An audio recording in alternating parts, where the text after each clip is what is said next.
What's up, everybody? Welcome back to the America First Warehouse for episode 49 of the Know Your Enemies podcast. I'm James Justice. We got Stephen Ruth over here. What are we doing, Steve? Fighting! Yeah. Hope everybody's having a good week, man. And we had a big week with the whole Charlie Kirk memorials and events, and it's been a rough, wild, bumpy week, man. But we made it through, and we're here stronger than ever. So what's going on with you, man? What's new? Chilling. Same old, same old. Yeah, man. Just trying to digest all the different angles, different theories, and it's just too much to speculate on. What? Yeah. I don't know if you have any footage regarding that. It's a lot, man. It's a lot. So we had the TP USA honorary, memorial for Charlie Kirk, which was pretty impressive. And here at the America First Warehouse, we actually had an event. We opened the doors so everybody can watch it on the big screen. And, it was great. Feel the togetherness of the patriotism of this place. So let's run this clip.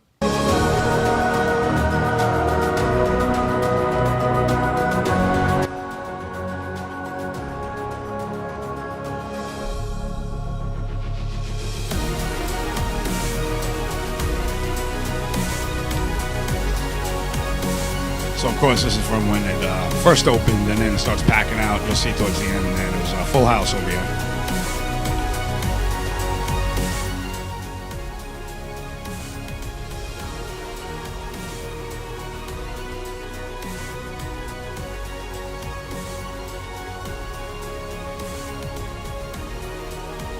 So if you're in the New York area and you haven't been here before, get your tickets on the AmericaFirstWarehouse.com. This place is incredible. And the amount of patriots that come in and out of these doors is absolutely mind-blowing. Big shout out to Joe the Box. We had people from Turning Point come, some of the younger students, high school student, college student, and opening up chapters of Turning Point USA. It's a beautiful thing, man. The youth is coming alive. A lot of big speakers showed up.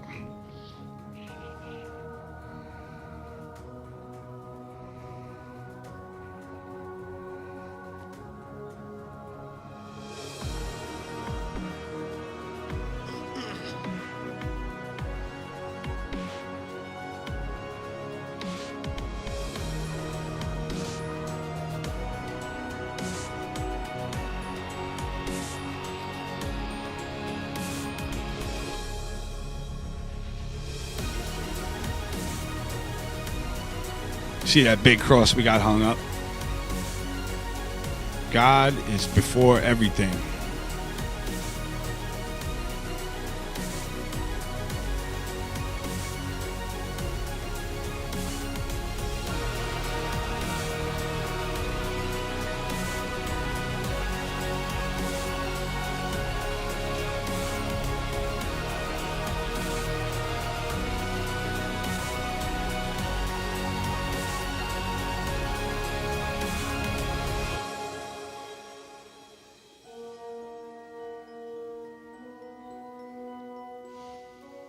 So all around the country and all around the world, people showed up in a lot of numbers, man. This is one of the most powerful things I think this planet has ever seen in a very long time. Oh, yeah. And there was one particular part of the ceremony that was like really, really, really heavy hitting, man. It's when Charlie Kirk's wife, Erica, forgave the guy that killed her husband. And I was just blown away. Let's play this clip. Husband, Charlie. He wanted to save young men, just like the one who took his life.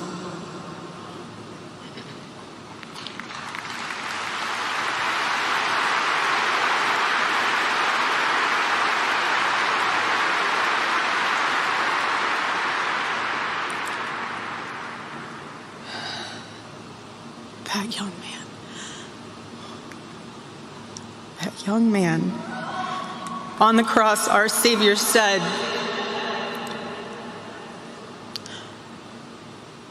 "Father, forgive them, for they not know what they do."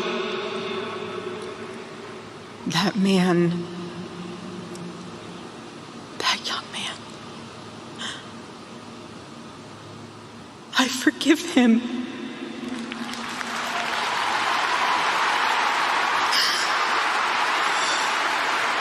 Do you know the amount of courage and humbleness it had to take to say that, man? Incredible. Yeah, that's just breathtaking, that moment. And I think that had a ripple effect all throughout the planet because that was the most powerful thing I've ever seen. I don't know, man. Like, I wouldn't be that forgiving, but wow. So in this event, it was the capacity of the stadium was around 73,000. It reached capacity, and then there was like over 100,000 more outside. Incredible. So all in all, look at that stadium. Wow. Yeah. So all in all, over 200,000 people showed up in Arizona that day. Respect to Charlie Kirk. Yeah, to show their Rest in respects. peace. Yeah, absolutely crazy. So, there's a powerful movement taking place, and shout out to TPUSA and all the people that are opening up chapters. I hear it's exploding, and that's exactly what this country needs.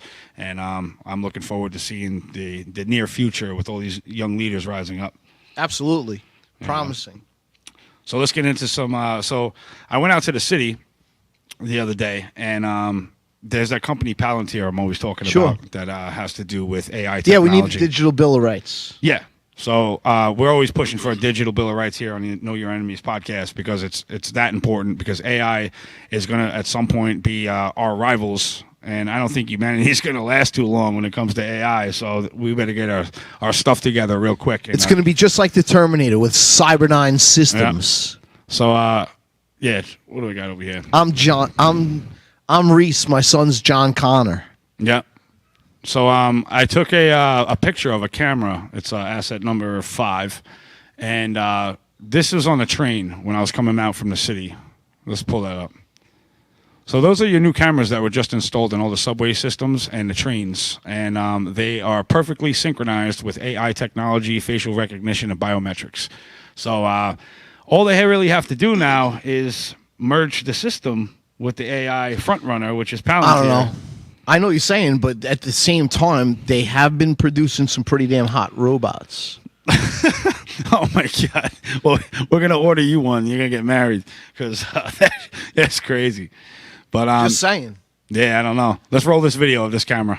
All right, guys, check this out. Your biometric surveillance has come to a train near you. So these things are capable of getting all the faces in every seat in the train. And they're going to be merging this technology with the police. And if you have active warrants and you're getting on the train, you might not want to get on the train anymore. Yeah, I was saying, if you got active warrants. Yeah, if you have active warrants, don't be traveling on the train. Now, is that the Long Island Railroad, too? Yeah, Long Island Railroad, the subways in Penn, and they retrofitted the entire Penn Station and New York City with all these new cameras. Oh, yeah. And then the street lights, they glow a funny color.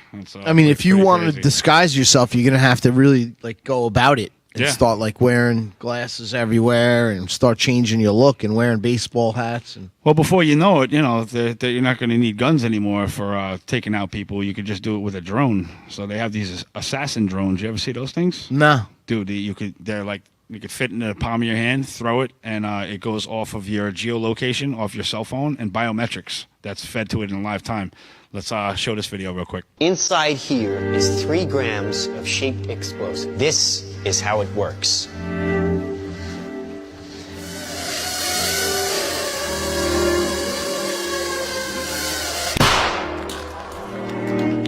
Did you see that? That little bang is enough to penetrate the skull. Yep. Penetrate the skull and drive an explosive charge right into that thing, rendering you DOA. So, this is what's going on. So the technology is getting a little too far advanced. These facial recognition systems are going to wreak havoc on our privacy as Americans. And who the hell wants to wake up in the morning and know that you're being tracked and recorded and logged for every single thing you do in your life? Plus, there's probably cameras on our TV watching us without a digital bill of rights. Well, How are we supposed? There is. Samsung and LG, I would say about 15 years ago, were exposed for sticking cameras inside the backside of the So screens. we need a digital bill of rights. Yeah. Yeah, 100%. AI is going to turn on us when we're having fun at home. They're going to expose us or threaten us the same way our government's being threatened to do certain things. Yeah. We don't need that. We need a digital bill of rights to protect us. Yeah. Yeah, enough is enough already. It's just going to lead down a darker and darker road, and we don't need that. But it's crazy. Robots are going to be running everything. So that's why they put out the Terminator movies, man. They're like, yeah, here, look, check this out, man. Check this out. It's cool. I'm Reese. My son's John Connor. Exactly. Rage Against the Machines, man. It's crazy. But, so these Palantir systems are definitely a big problem. And we have to cut our ties with that program immediately. Palantir. So, yeah, I don't know who we got to talk to, what congressmen have to get involved. Trump, if you can hear this, cut off the ties to Palantir. I know it sounds good, like, everything is all inclusive with this whole program, and it's going to be a lot easier to fight crime. But they're using the same exact program as we speak to track down political dissidents in Gaza. And it's the same company that the IDF is using with the AI technology and the cameras all over the place and the smart systems they're installing. So it's the same thing. So we got to be on the lookout here, because we don't need to be tracked, surveilled, and controlled for everything we do. Because if that's the case, you can literally find blackmail on anybody. Right? Nobody's perfect. No. Nobody's perfect. And if they know your innermost, deepest secrets, whatever the case it may be, that's it. They got one up on you, and you can't do anything about it, because now, there you go. So don't put yourself out there. Protect your we need a digital bill of data. rights. Make sure you have a VPN too. But we're going to take a quick break, and we're going to come back with some more content, which is going to blow your mind. Share this out. Let's go. Corrupt judges, broken families, families torn apart. This isn't justice. If you've been wronged by the system, join us. Don't stand alone. Hi, I'm Gary Jacobs, president of Americans for Legal Reform. We're the oldest legal reform group in the United States. The justice system in the United States should be transparent, fair, and open to everybody and accessible. Unfortunately, many times that's not the case. At Americans for Legal Reform, we are here to help. Join the movement. Visit AmericansForLegalReform.com and help reform the system before it fails you.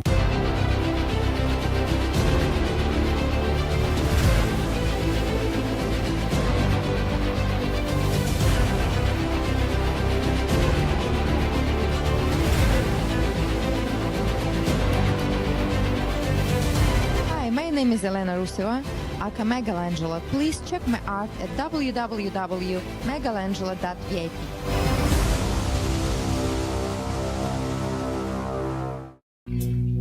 Are you a musician, comedian, actor, filmmaker, or artist who stands for traditional American values? Do you believe in the preservation of our nation, our culture, and our freedoms? If you share our passion for America and want to use your talents to make a difference, we want to hear from you. Our mission is clear. Through the arts, we uphold the principles of freedom, faith, family, and the American spirit. It's time to step up to the mic and make your voices heard. So contact us at AmericanConservativeArtists.com. The Queens Village Republican Club is America's oldest Republican club, founded in 1875. Situated in President Trump's hometown in Queens, New York, we are America First MAGA Republicans, empowering fellow Republicans to get involved in the game of politics at the grassroots level. We host inspiring monthly club meetings on the first Thursday of each month at 8 p.m. For more information, please go to our website at www.qvgop.org. It's Tuesday here at the America First Warehouse. I am Joe the Box. And I'm John the Blanket. Freddie Rubino here with my podcast. That's what I'm talking about. Coming to you live from the most patriotic venue in the land. Welcome to Right for America. I'm James Justice. We got Stephen Ruth over here. What are we doing, Steve? Fighting! Welcome to Tune In Tuesday of the Patriots Podcast, live streaming every Tuesday night at 7:30. Another edition of On the Right Side here, and you can catch us weekly, Wednesdays at 2 p.m. Eastern Time. And welcome to Liberty's Cage, where we rip the veil off America's broken justice system, prisons that crush spirits, and a society that shuns people who have paid their price. Well, welcome, ladies and gentlemen, to the Kevin Downey Jr. Podcast. Be free, stay free. Welcome to Suffocating in Suburbia with me, your host, Stevie GB. All right. We are back. Welcome back. Make sure you share this out. We got to fight these Get it out, algorithms ladies and gentlemen. and Share the shadow it. ban. So, let's jump into some more crazy topics. So, Donald Trump was at the United Nations Assembly. Did you see that video? Yeah, I did. He was talking about immigration. He gave a nice long speech. I only got a little bit of it, but I highly suggest you go back and watch the speech because he took out his big presidential hand and spanked the asses of all these people in the UN. Yeah, he and did. It was great to see. He definitely did. It's always good to see that. I got asset number 7, Trump at the UN. Let's play this clip. You don't have 7? Oh my God! Well, anyway, go watch the full speech because it's absolutely bananas. He was basically insulting them the whole time, telling them that they don't pay their bills, they're a bunch of bums. There's tons of corruption. He's like they're funding illegal immigration throughout the world. Yeah. He definitely. That's what they're doing. They're funding illegal immigration throughout the world, and that's what the money's going toward. Yep. So I came across another crazy video. I released it today on my Facebook page, and it's getting a lot of traction. So jump to asset number, the one you got up right now. Let's run that. This is a different perspective on what happened to Charlie. They are 100% lying to us. Here's the entry point at the top of his head. You could clearly see the splatter. Look. What is that? You see that? You're going to tell me the FBI doesn't know that there's an entry point on the top of his head? You see the splatter to the top left first, and then the hole. Back right. Which means the shot came from the back right. The time to be brave is now. So, yeah, don't let anybody tell you otherwise. That was not an exit wound that's in his neck. I mean, entrance wound that's in his neck. It doesn't make sense. You could speak to anybody that shoots guns, and that caliber rifle doesn't add up. So let's play this next clip of somebody that did a little bit deeper digging into the subject. Preliminary right now. And then, if you've been paying attention, you've probably seen all these videos of what appear to be found the bullet going by of cell phone video, Charlie's leg after it exited his neck. And in order to really get a sense of what the path that this alleged bullet would be taking, you have to kind of dig through a lot of these videos. But basically, this frame is showing it going down past his knee below him. And there's another frame that people have found with a bullet that appears to be coming in at him from behind. So what the theory that this is developing would establish is a bullet coming down and in from back right side of Charlie, entering somewhere in the back of his neck and head, going down into his neck and probably hitting his spine and severing it, and then exiting out the front, which is the exit wound that we all saw. Then it would be passing down. Maybe bullets change angles when they're inside of a body. And so that would theoretically explain how we see an exit wound on the front, and then in this video you see the bullet kind of captured in one frame going down past his knee. Allegedly. So you make your own judgment call about this. They're going frame by frame, and you can see it right over here by his knee, passing in front of his black knee. It's there for like one frame plus some artifacting on the frames before and after. Okay? You can clearly see it passing in this direction, downwards angle. That lines up pretty directly with the videos showing it incoming behind him a little bit above and back. So we appear to have a bullet captured in 2 different frames, passing through his neck in the right direction and angle, coming from the direction that the crack bang analysis is indicating, that seems to line up with everything that we're seeing from the actual video footage. But the skeptical mind would probably think, really? Like, you're saying that we're capturing bullets in cell phone videos? That can't be real, right? That's not how it actually works. That's not possible. You'd have to go and test it to prove it. But we can ask AI to give us a little bit of context, and I thought it was helpful. So I figured I would just ask. Can you describe the chances of catching a bullet midair on camera with a standard iPhone camera shooting at 60 frames per second? Please give me an analysis of the chances of this happening with a round fired from pistols and fired from high-powered hunting rifles shooting at 30-06, right? Because we were told it was a 30-06 round fired from a rifle. But if the shot's actually coming from the side, it's very possible we're talking about a suppressed round, about a subsonic round, about a pistol round, maybe some sort of mechanically mounted gun. It's really hard to say. We don't know. So figure we get a couple of different analyses here. And this is pretty basic math. This is not complicated. At 60 frames per second, an iPhone camera captures each frame in approximately 16.67 milliseconds, right? So velocity, distance traveled per frame, about 20 feet if it's a handgun round. So in the 16.67 millisecond exposure window, a bullet travels roughly 20 feet, right? But a 30-06 round, it travels roughly 47 feet per frame, right? So it gave this probability analysis of like, what were the chances of like a random bullet being captured in a random video? I was like, whoa, hold up. That's not the question that we're asking, right? I reframed the question to say, listen, if you were filming with an iPhone camera at a 100-foot wide view, because this camera could see, probably more than 100 feet of the actual event, and we know that a bullet fires through its field of view, right? We're not asking like, what are the chances that a bullet would randomly pass through a random camera's field of view? We're asking if a bullet was fired through an iPhone camera's field of view, shooting at 60 frames per second, what are the chances that one of those frames would have the bullet in it? So, a handgun round, timed across a 100-foot field of view would be 83.3 milliseconds. So there would be 5 frames through which the bullet would pass. The bullet would appear in multiple consecutive frames. For a 30-06 round, it would probably appear in about 2.1 frames. Under these conditions, the probability changes from astronomical odds to actual near certainty. A handgun would have 99% probability of appearing in at least one frame, likely 3 to 5 frames consecutively. And that's obviously assuming that it's against a dark background with enough light bouncing off of it that you can see the bullet against its background. And in this case, both frames that we have the bullet appearing in, it's against Charlie's black pants in the latter frame, and in the frame before it impacts, it's against the man with a black shirt. So how do we explain that? Yeah, pistol rounds. How do we explain that? So the velocity doesn't match up with the feet and the frames per second, and it's basic math. You know what I mean? So it was a lower caliber round from a different angle. So there's still a lot of stuff that we need to get to the bottom of with this whole thing, because even the videos. Did you see the video with the suspect with the kid? They said, oh, he's running across the roof and he's got a shadow behind him, and as soon as he hits a certain part of the roof, there's no shadow. It's gone. And the light never changes. There's no shadow mark of like something blocking the obstruction, like obstructing the sun. So what the hell is that? Right. And then you got a rifle tucked into a sweater. Yeah. And you're just carrying it like the sweater. Yeah. No, it doesn't add up. So Doesn't add up. we have questions, and we want the truth out of the FBI, which is We want to believe the government because they always tell us the truth, but we just can't believe them this time. Yeah. Every other time I believe them. Yeah, it's crazy. So do we have asset number 8? Is that loading up over there? All right, cool. So Donald Trump and RFK had a press conference that they got into about what the cause of autism is, and they said it's Tylenol. So I believe that. Let's hear what Trump's talking about over here. I want to go back to the Amish community, if I can, just for a second. I recently saw a man from Minnesota, an Amish man from Minnesota, on a podcast. And the host asked him what the rates were for like ADHD and autism, and he had no idea about ADHD, didn't know that it existed, and certainly didn't know of any cases.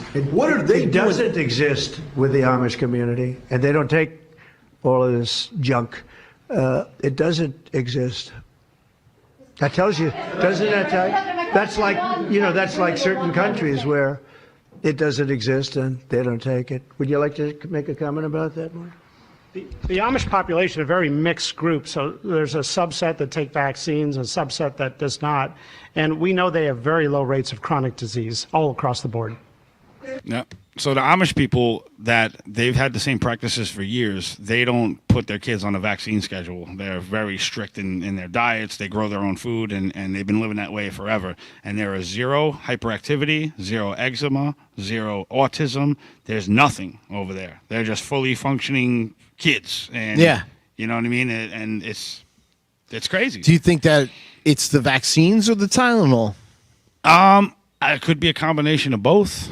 Luckily, we have a doctor coming on as a guest today. He's going to start breaking some of this stuff down for the people that don't understand about. Stay tuned. We have a doctor coming on the show that's going to break it down. So within that, within the statements that he was given with RFK, here's a couple of the things that they talked about. So it recommends no Tylenol for babies when they're given vaccines. MMR given as 3 separate shots. I don't agree with any of that because MMR is like devastating. That's the one with the thimerosal. The label of Tylenol should not be used in pregnancy except for an emergency. Remove aluminum from vaccines. Good luck with that one. Spread shots out over to 4 to 5 visits. I don't know how you could do that with like 98 shots on the schedule. Yeah. Whatever. What do you got? Hepatitis B vaccine only recommended for 12 and up. They currently give that at birth. As soon as your baby comes out of the womb. Meanwhile, they're not exposed to hepatitis. Yeah, and they don't even keep them, hooked to the umbilical cord to get the proper cells out. Like half the immune system gets pumped from the umbilical cord afterwards, and they clamp the cord and cut it immediately when they need to let it stop pulsating to get the maximum amount of nutrients and their immune system and all the important stuff that takes place after the birth. But hepatitis B, it's another scam. Like infants are running around having sexual relations. It's crazy. Validated autism moms who know vaccines were responsible for their children's autism. So now, a couple of years back, you had what was it, YouTube? There was a hashtag vaccines before and after that was on YouTube, and this thing, when I tell you, there was tens of thousands of videos on this, and they scrubbed it off the internet. All these testimonies from their kids. All the parents take videos of their kids. They know have from the time they're born up until the time they changed. So there was thousands of videos of the change immediately after the vaccination. Yep. And of course they scrubbed it. Yep. And as soon as that started taking off like crazy on YouTube, where it was like as soon as you type in mom on there, it'll be like mom against vaccine. And it was to be the first search thing that pops up. So they changed the algorithms and they scrubbed all these videos off the internet, banned the accounts that uploaded them. And through that, disaster, that's where you got the Vaxxed bus. Do you remember the movie Vaxxed that came out in I think it was 2015, something like that? And it was about the exact thing with all these parent stories that had the video evidence and they were presenting it, and the mainstream media didn't want to see it. The pharmaceutical companies didn't want to see it. They didn't have enough money to go after the pharmaceutical companies because of the lawyers they have. These people are giants. So they just got brushed off to the side, and it was business as usual. But the movie Vaxxed came out. Originally, Robert De Niro got on board with Andrew Wakefield and was like, yeah, let's put this out at the Tribeca Film Festival. At the last minute, they canned it, right? And it never showed up. What was it, Sundance festivals? Right. It never aired. They put it to the side, so they had to air it on their own at different theaters. So, Rest in peace, Robert Redford. Yeah, it's crazy. But there was Andrew Wakefield. Brian Hooker was another one that said that the CDC was actively withholding certain stats that shows that autism is higher in black kids after the MMR vaccine, and just hammering at these people. And now they're on, I think, Vaxxed 3 is the movie, but there's Trace Amounts, there's Silent Epidemic. There's a bunch of documentaries out there that still have them. You can find them on BitChute. But go search those out. So when we come back, we're going to come back with a special guest, and he's going to break down a little bit more about this topic with the Tylenol and the vaccines and the autism. So we'll see you on the other side. Stay tuned.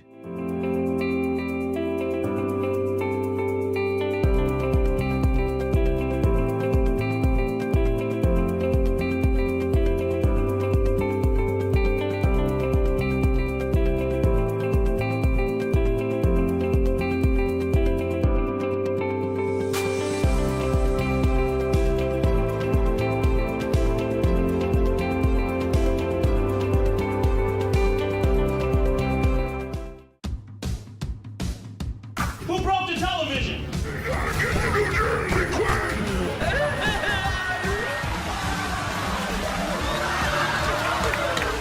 Can we laugh at that? Sounds to me. As of this week, public gay sex will now be mandatory. Parties. Am I the only one that could see his lips move? Cheekbones, baby. Sorry, maybe I overreacted.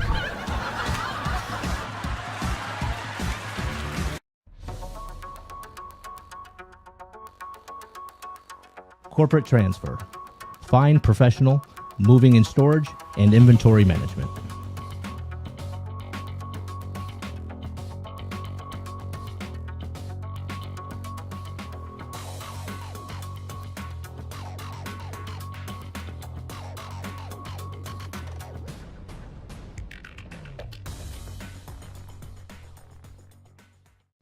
Hey, fellow patriots, it's Cindy Gross here, host of Right for America, from your favorite place, the America First Warehouse. You've seen me show on my show so many products from this country's #1 most patriotic manufacturer with close to 400 products. You need to exchange the products you use in your house to this company and make your dollars count in our country. Freddie Rubino here at the America First Warehouse. I'm inviting you to the live taping of the Not So Newlywed Show. Just click on the QR code right above my shoulder and you can get tickets. Live taping of the Not So Newlywed Show. Drinks, snacks, it's a great time. We'll see you there October 18th.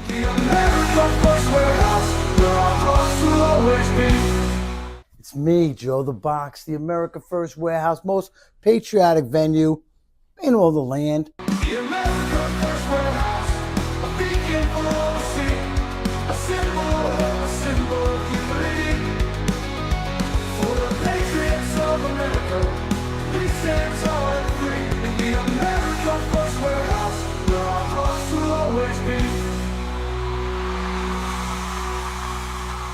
All right, we are back at the America First Warehouse. Welcome back, everybody. We have our special guest today, Bill Dr. Kokotos. Bill Kokotos. He's a highly respected cardiosurgeon with more than 30 years of experience and graduated NYU School of Medicine. He trained and practiced at NYU Langone, and there he went to lead a cardiac surgery program in a Long Island hospital. Welcome to the show, my friend. Thank you for joining us. No, it's a pleasure. Thank you for having me. Absolutely. So how long have you been a doctor? And I've been a doctor since 1990, so 35 years. Wow. That's a long time. You probably haven't seen it all, as far Quite as a bit. Yeah. Quite a bit. So let's get into the Tylenol and the recent decision with Donald Trump and RFK to bring some light to the whole Tylenol's aspect of, this autism problem we have going on in this country. So, what do you have to say about that? Oh, it's clearly a problem. The rates of autism have been steadily increasing, and we don't really know what the actual rate is because in this country we don't have a set system for deciding or counting. Some states don't require it to be reported to their health department. The CDC does an accounting, but they do it every 5 or 10 years. Yeah. The last one, I believe, was 8 years. The last numbers that they're talking about in the Health and Human Services report was published in August of this year, but it's based on data from 2020. Yeah. So the actual numbers are not really clear. We do know that some states don't report them at all.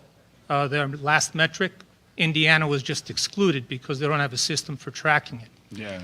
And the numbers are definitely increasing, and the reason that Trump believes, and apparently the powers that be in the FDA and Kennedy, is studies that have recently shown an association between acetaminophen, which is the generic name, and autism. The issue with that, unfortunately, is that multiple studies, over 450 studies in the last 25 to 30 years, have talked about a link between Tylenol, acetaminophen, and autism. But none of them have shown what we call causality. Yeah. They've shown an association. But the things you use to treat Tylenol are also things that are considered a high risk for autism. Fevers in the second trimester.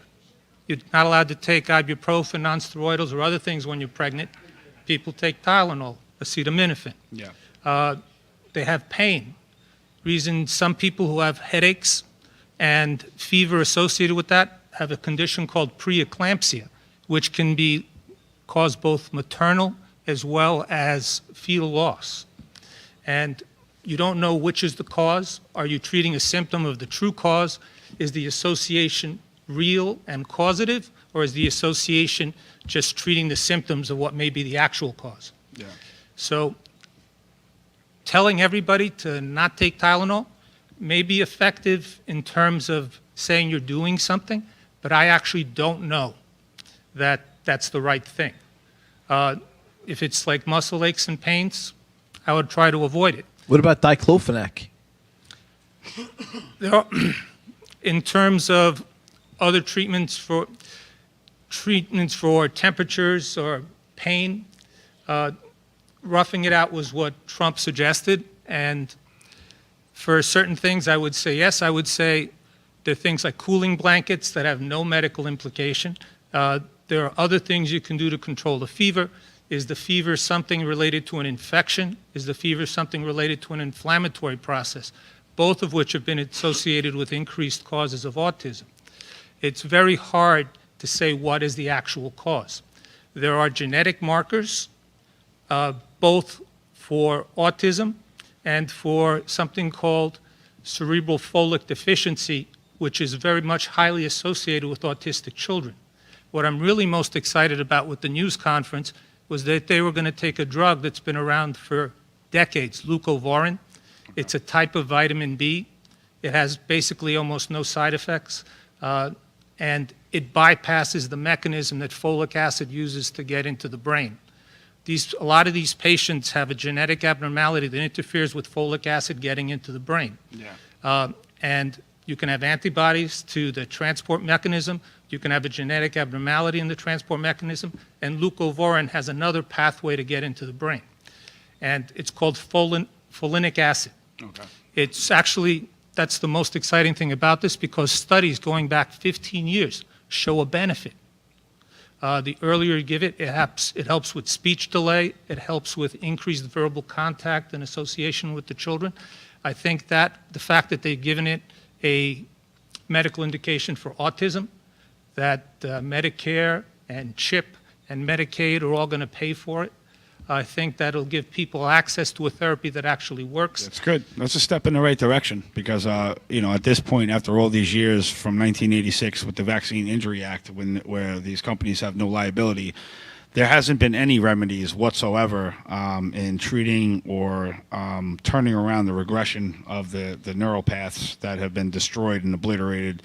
But, yeah, man, so the Tylenol is a big aspect of it. I've done a lot of research on the subject with the childhood vaccination schedule. I actually used to set up pediatricians and walk into their office with a binder of all the stuff that I already knew and then question them on what they knew and make them look really bad, really bad. Like a lot of the pediatricians know nothing. They literally know nothing. Well, they don't know about what's inside the vaccinations. Yeah.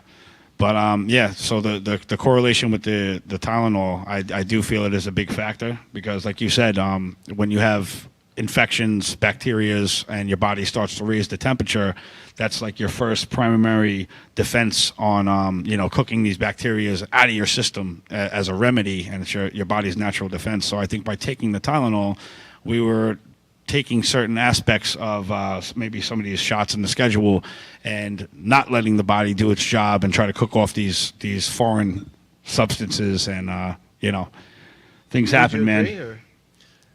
Well, the recommendations made by Trump and what he was talking about, they said they were going to look at it more closely, and they mentioned vaccines as an indication, not what he was talking about, but an indication for further research. Yeah. And I do agree that there needs to be further research. The system for counting patients with autism is really very fractured. Only 16 sites actually record it, and they record it from insurance paperwork for the most part, that patients have a code for the disease on it, but they don't know if they actually have the diagnosis, if that was a preliminary, if they're being evaluated for that. That's sort of like VAERS, right? Yeah, like the vaccine injury reporting system? Not at all. Okay. This is something set up by the NIH and the CDC, and it's to record cases of autism, but there's no formal requirement. Some of it's voluntary. Some states require it. Okay. Sometimes they get it from school records for kids who have accommodations, but they are not allowed to get access to the medical record. They can get access to public insurance information, but it's not something that's a New York, a California, a federal project. It's whatever states do whatever they can, and I feel it's something that really needs to be addressed because we don't really know what the denominator is. Yeah, we don't even know what the numerator is. It's true. It's true. We're just up in the air and trying to figure this out as we go. What we do know is there have been no studies, testing the vaccinated versus the unvaccinated, and I'm hearing some studies were being done over the past 20 years, and they're just starting to come to the light. So I'm interested to get my hands on those. But like Trump said, the Amish population, they don't use any drugs or vaccinations, and they're fine, man. They're fine. And to be honest, when I got custody of my son when he was 5, I fought the schools over the vaccination program, and I won off an exemption, and I attached everything I could to this thing. It was like this thick when I turned it in. It was only originally 2 pages. And the school was like, oh, all right, whatever you want, man. Like, and my son was double the size of all the kids in the school, muscle mass wise, and never really got sick. I mean, you don't want. This day and age, you really don't want your kid growing up too masculine. You get them all their vaccinations, and you just send them to a Starbucks. You send them to Starbucks. They get a little soy latte, and that balances everything out. They're fine. See, you know what I'm getting at here. You gotta love this show. Where else can you go? You trash talk Starbucks and get the scoop from doctors, and This is the real deal over here. But yeah, man. So anyway, I think there's a couple of vaccinations when the kids are young. I think one was the DTaP, and then there's another one that just have higher adverse reactions than anything else, and they definitely have to do more studies. And I think parents definitely have every right to stand and say, I am not letting you vaccinate my child. Now, being that you're a cardiologist, you do a lot of stuff that has to do with the heart, right? And Yes. and veins and circulation and stuff like that. Mhm. Since 2020 and the rollout of these COVID shots, have you seen an increase in heart attacks, strokes, and fiber clots that are within the patients that are blocking off arteries and disrupting blood flow? Well, COVID infection very clearly causes increased clotting. I've seen many patients severely ill from COVID. In terms of the vaccine, are there adverse reactions? Yes, I've seen them. Right. We reported them to VAERS, and we see what happens. But in terms of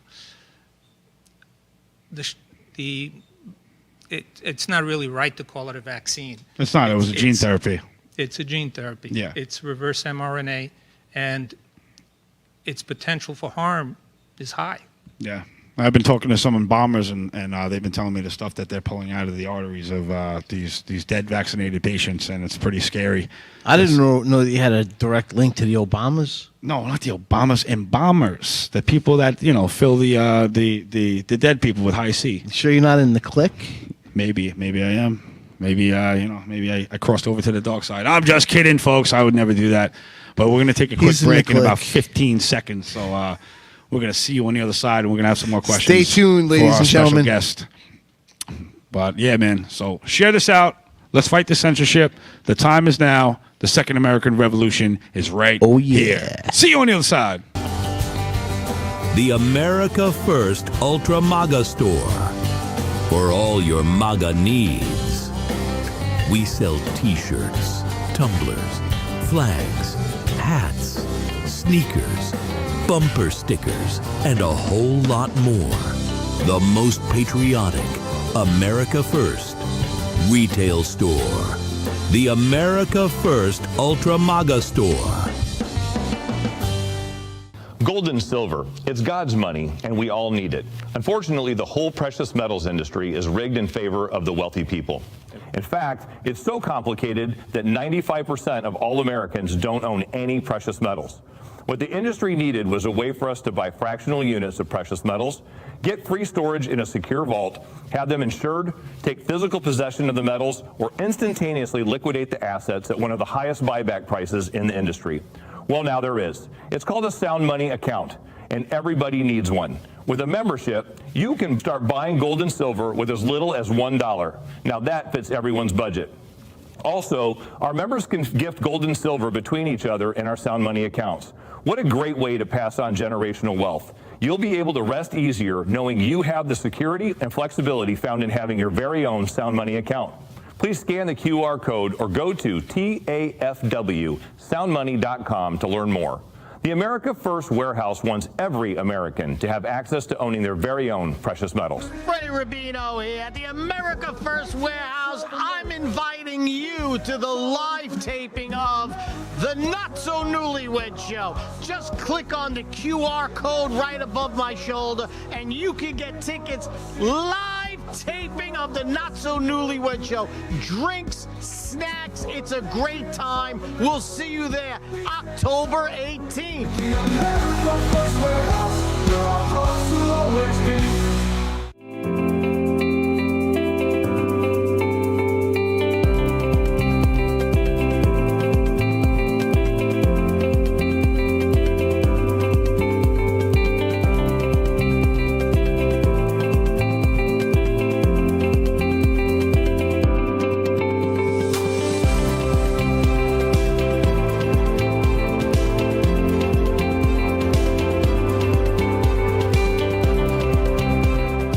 America First Warehouse was really the most patriotic venue that you can ever imagine. We wanted to build something for people to be able to come to and feel so comfortable and so relaxed because there was nothing out there like it. We give an opportunity for people to really feel good about themselves and about this great country.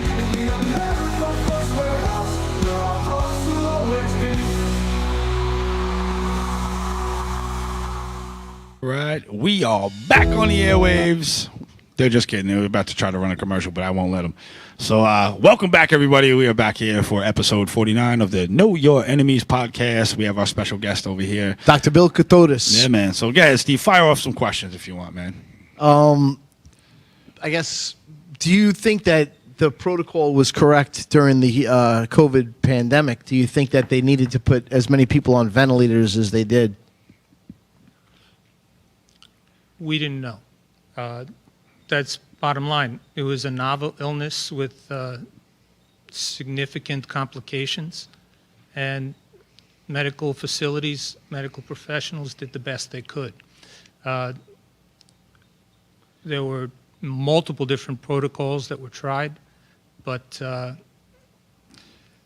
lungs became stiff, and putting them on positive pressure ventilation was a significant risk for death. Mm-hmm. But not putting them on the ventilator was also a significant risk for death. So we did what we knew, which is if somebody can't get oxygen into their blood, you put them on a ventilator. Yeah. But it didn't help particularly. Is there any other way to do it? No, they on could- the heart-lung machine. Yeah, they cut off the aerosolized oxygen. They weren't giving oxygen to people because they said it was ineffective. And, yeah. Did you hear that? That they weren't giving They were- oxygen? certain hospitals weren't giving. They stopped giving aerosolized oxygen. Remember when they're putting people in hear body that? tents where they had their heads in the things, and they didn't want to let the oxygen come out of the mask because it was going to spread COVID all over the hospital. Yeah, that's something to learn. So I covered COVID extensively, and when COVID first hit, you'll probably you'll laugh at this one. I tracked COVID back to the Pirbright Institute in England, right, and in the UK, and it was patent number 98070127, and what they did was they created a bioweapon in Fort Detrick. In 2015, when they had the gain-of-function research and they deemed it illegal, they outsourced it with the NIH over to the virology Wuhan lab of virology. And they cooked up a bioweapon there. I have the ingredients and everything through an email chain I FOIA requested from the NIH. And they knew it was a bioweapon. They tried to release it on the public. We're hoping for the mortality rates of the Spanish flu, which is like 40, 50 million dead. They put out their propaganda videos. Remember with the doctors, they're walking and they just fall on the ground and collapse. And they were like, oh my God, they just died. That was in the beginning. So what happened was the mortality rate of the virus never stuck, and they had to scramble and figure out how a way to make up these bodies because the death count. So what they did was they changed the protocols inside the hospitals. Now when you go through the billing in the hospitals, they're called ICD-10 codes. They're probably up to ICD-11 or whatever new book they came out with. But back during that time, they substituted upper respiratory infections, bronchitis, pneumonia, anything that has to do with the lungs and anything like that for a UD 7.1 code, which said /coronavirus. And I pulled the papers of what they were paying out through the SAFE Act, and it turns out that just the diagnosis of walking into the hospital, remember they eliminated all the witnesses in the beginning. They said, oh no, it doesn't matter if you were in the bed with your husband and he was coughing all over you, you're not allowed in. You can't stay by his bedside. You got to go to the car, and we'll call you if anything. So they eliminated all the witnesses. They shut down elective surgeries, and all the cancer people that were expecting their treatments never got them because of COVID. So that was one thing to raise the death spike. They stopped aerosolized oxygen and replaced it with remdesivir. Now, remdesivir, if you look up the charts and the studies of it, it actually shuts down your kidneys after you start to use it. And when your kidneys shut down, your lungs fill with water. And when your lungs fill with water, you can't breathe, and it's an excuse to vent to people. I personally had somebody go through that experience, and they actually lived through the ventilator and all that, thank God. But they're messed up for life. They're on dialysis for life. But, yeah. So this whole thing was a huge operation to basically make everybody submit to a vaccine. You had Bill Gates with Gavi, Global Alliance Vaccine Initiative. A branch off that is ID 2020. They were trying to get everybody to have vaccination passports with the COVID ID vaccination cards. Remember, we were giving them out like candy. And they tried to have everybody on this one system, merge everybody's digital records, right? Back in the day when you were younger, your medical file was in your doctor's office in a folder in one spot, right? So now we have the patient portal, where it gives any doctor that's in that portal access to whoever's medical records they need. And so everything has been merged digitally. And it's a big problem because, we don't want medical tyranny. We don't want, government tyranny. We don't want any of this stuff. And, the whole COVID thing, there was 15 universities in California that tested the samples that they got for COVID from the CDC. And they said, oh, yeah, these are the isolated purified samples. And when they got these samples and ran them through the electron microscope, guess what?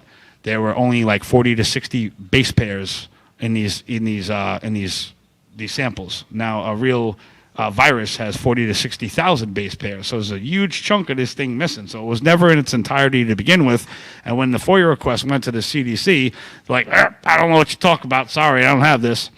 So there was a big, giant scam that was portrayed on the American people. And, now we're here seeing the aftermath of it. And all these athletes are dead. A lot of doctors and nurses, right, that were forced to take the vaccine, they dropped dead. And, you type in the headlines on Google, died suddenly, and there's an epidemic of everybody. Actors, you name it. If you want to go to work, you have to take the shot. And you look at these subjects where whatever categories they worked in, and when they were forced to take the shot, there's a very, very high number of people that are losing their lives. And, wow. Yeah. So, we've been following this for a long time, and it's a shame. But hopefully people wake up and they see what's going on. But, that's why I was asking you about the fiber clots and all that stuff. But, Much more in the people who had COVID. Yeah. Thrombosis was very, very common in patients who had COVID. Yeah. Renal failure, very common. Respiratory failure. Diabetics, morbidly obese. Yeah. Those people had the worst of it. Yeah. But again, the medical profession tried to do the best they could with a very virulent disease. The only good thing is that most virulent diseases get better over time. Yeah. People get resistance, and life goes on, goes back to normal, and hopefully that's where we're going to stay. I hope so. I hope the flu doesn't disappear like it did all those years, right? Remember that? No more flu. I don't know. But yeah, back to what I was saying with the 15 universities from California, they all tested these samples, and it was influenza A, influenza B, up and down the chain. There was no COVID. Oh, I believe that. I believe that for sure. Coronavirus is real. Coronavirus is like a common cold. It's always been here, right? Okay. And everybody that walks around, we have germs in us and bacteria and all this stuff. I don't. Of course you do. But, and we walk around with it on everyday basis, right? We come in contact with germs, and our body just automatically defeats it because we have an immune system. Yes. And we got to look Keep more eating elderberry at gummies. God than these pharmaceutical companies for a cure, because if everybody was healed, they don't make money. And right now, if you look up, there's hospital, universities, and subgroups of these hospitals popping up everywhere. They're buying up real estate. The entire blocks are Lagoon and other private companies, and I think it's Lancome. No? Lancome, whatever. What are you talking about? Blue Lagoons? I'm a over hack here? job over here. But yeah, man. So we just want the truth. That's all we want over here. We want the truth, accountability. Neither side gets the truth. Only the libertarians know the truth, and they never trusted either side from the beginning. Neither side gets the truth. Yeah. Well, it's too bad they don't have a powerful party. That's Libertarians party is weak. I'm telling you, bro. Nonetheless, I love them to death, man. They don't believe anything that is told to either left or right. They know they're lied to. Yeah. So, what else we got going on? What's your future ventures that you got planned? You have anything coming up? In terms of medicine, I was hoping to discuss more issues in terms of cardiovascular disease and other health topics. Yeah. Not today, obviously. We don't have the time for that. But there's a big demand for knowledge. And from talking to people, I feel that they don't understand.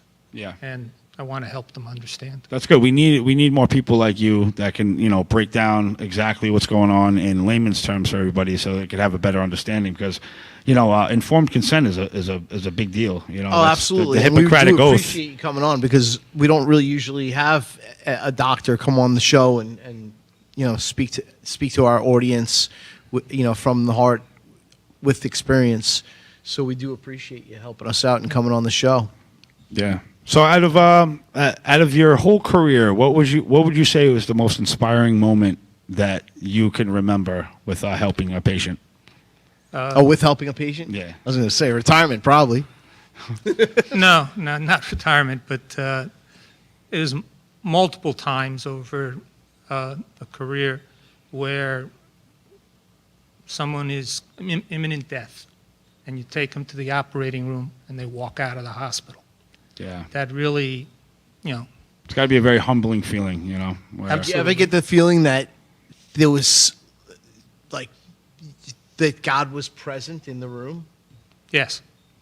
There's multiple people who survived that, despite everything we did, you didn't think they were going to survive, and they did. So, Wow. yeah. Wow. There are those situations, absolutely. That's awesome. Yeah, that's great, man. We need a lot more people like that, because America needs to be hands-on with everything from now on. Whatever the subject is. Thank you for your service as a cardiologist. Yeah, yeah. It's actually cardiac surgeon. Cardiac surgeon. Cardiac surgeon. Yeah, thank you for your service as a cardiac surgeon, and we thank you for coming on the show. And You're very welcome. That's awesome that you were able to complete your mission, your chosen livelihood, and help all those people. And now you're able to enjoy it, and you still look like you're in awesome shape, and you're able to enjoy a healthy retirement for many years. That's great. Yeah, man. That's good. Congratulations, champion! So with that, we're gonna close this one out. We love you guys. Make sure you Dr. share Bill this out. Kokotos, ladies and gentlemen. Yeah, go support Dr. Thank Bill. you, We'll Bill. see you later.